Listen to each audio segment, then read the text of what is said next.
पहले क्वेश्चन का तीसरा खंड कह रहा है कि 3825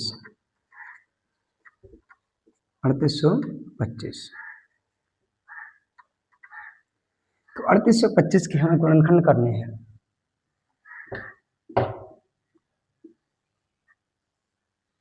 ठीक है, 3825 के हमें क्या करने हैं, गुणनखंड करने हैं। तो हम क्या करेंगे, गुणनखंड कर देंगे। 3 से काटेंगे, 3 एकम 3, 3 दूनी 6, एक हमारे पास बचेगा 6 के बाद में 3, 2 2 सत्ते 3 सत्ते 21 बचेगा 1, 3 पंजे 15। ठीक है, इसके बाद 3 से काटेंगे, 3 चौके 12 बचेगा हमारे पास यहाँ पे तो बराबर हो गए, 2 3 6, 1 3 पंजे 15।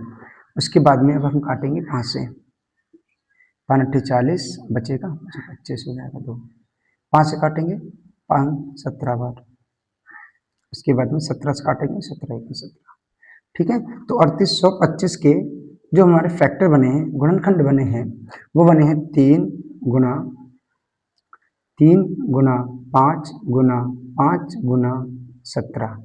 ठीक है, तो कितनी बार जो संख्या है उसकी पावर बना दो, सॉरी 3 है, 3 घात 2 2 बार है, 5 कितनी बार है, 2 बार आया, और 17 1 बार आया।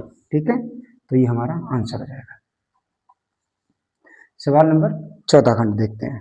लिखा है 5005 5005, इसके फैक्टर करने हैं और यही बता रहा है, कह रहा है कि आभाज्य गुणनखंड के रूप में भी इसको भी चेंज करना है। तो हम क्या करेंगे, इसके लिए हम क्या करेंगे, गुणनखंड कर देंगे।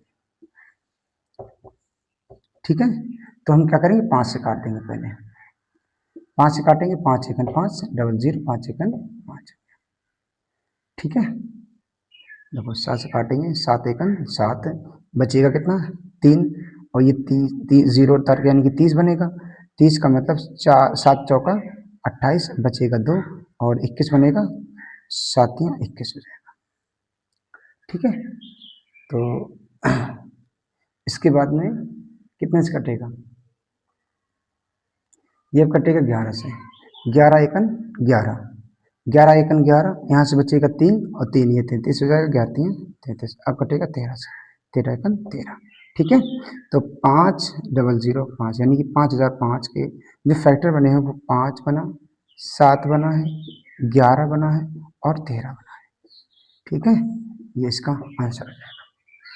ठीक है, समझ में आ गया होगा। हाँ, चौथा क्वेश्चन देखते हैं।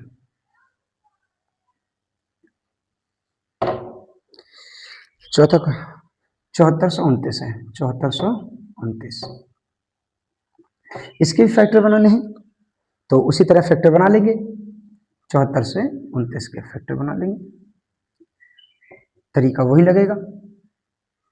ठीक है, तो कितने से काटेंगे, तो हम कितने से काटेंगे, 17 से।